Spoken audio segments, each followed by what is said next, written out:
And this one's disturbing. A cybersecurity expert sounding the alarm saying hackers are definitely after healthcare.gov.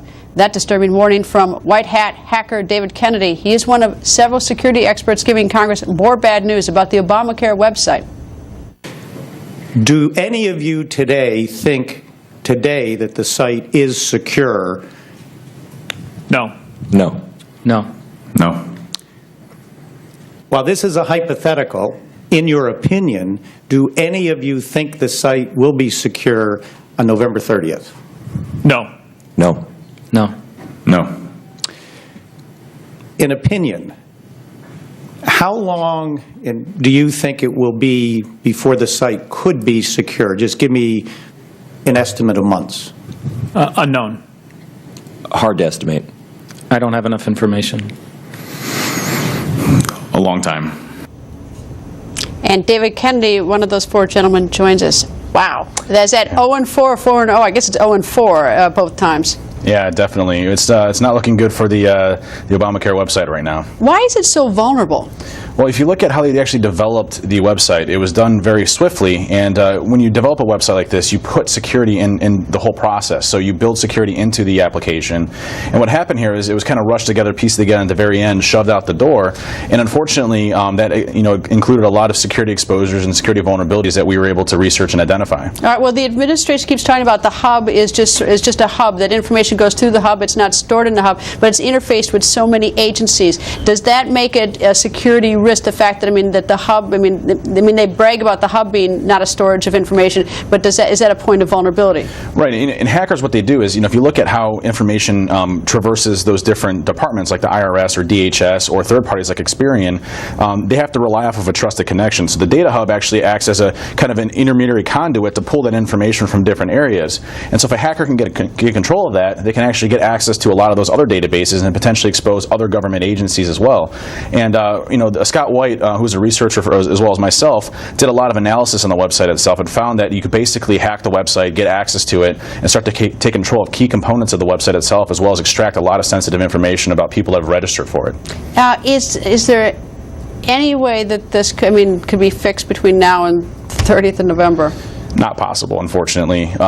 In order for it to fix something this complex, it's estimated that the website is 500 million lines of code. And to put that into comparison, a Windows operating system is between 50 to 80 million lines of code, which is one of the most complex operating systems that we see out there. So it's 6 times more complex. To fix something like that is going to be near impossible in a short time frame. Don't you just want to strangle yourself then when you hear them, hear the government say that this is all going to be ready, going to be fixed, 80% fixed by November? Because if you can log on, but you're so vulnerable to security, that's just a lie that it works at that point. It's really unfortunate. The site could have been developed in a way that didn't have a lot of these exposures. I think, when I did my testimony on Capitol Hill today, some of the testimony was, well, other websites get hacked, so why are we any different? And if we're at that point and we're debating that, then we've lost our motive around security, and security isn't doing its job on fixing those issues. And we can protect against hackers. We can protect individuals, and we owe it to Americans to protect this infrastructure and protect the data that's on it, because it's our personal information, not the government's. All right, it's been up 6 weeks. Has it been hacked so far? Well, that's hard to tell, but it looks like it. If you look at the query bar, that's the search bar on the website itself, you go to healthcare.gov and you go to search and you put a semicolon in there, what you can actually see is that there's already been hacker attempts. The top results on the search engine actually show hackers trying to break into the website. Additionally, they came out with the statistic that the website had been attacked 16 different times. To me, that seems very low, and I think that shows that there's little to no monitoring, so they probably don't even know if they're getting hacked right now. All right, when you say they've been attacked, you can be attacked, you can fend off an attack. It's a system. Maybe there have been 16 attacks, but has the system managed to successfully fight off 16 attacks, so we should see that as a success? We don't know enough information about it. They said that they were able to prevent a denial of service attack, which is about as rudimentary as an attack as you can get. I think that if you look at statistics, you would say that most websites on average receive about 30 to 40,000 different types of attacks a month. Something as popular as healthcare.gov is going to exhibit a lot more than that. So if they're only seeing 16 of these, it means that a lot of those are going undetected. suspect, and they probably have already gotten access to the site or are working on getting access to the site. Would you ever sign up at this point?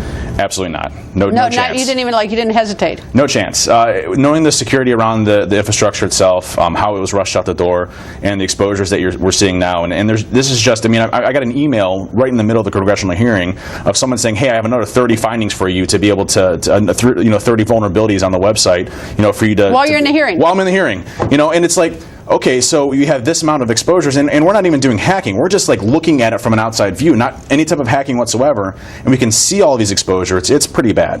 Well, it's amazing when you listen to those 4 out of 4 who say that that it doesn't work and that won't get fixed and everything. It's not even like 3 and 1, but it's 0 and 4. Anyway, Pretty unanimous. this is as unanimous as you can get. Anyway, David, thank you. Thanks, Greg. I appreciate it.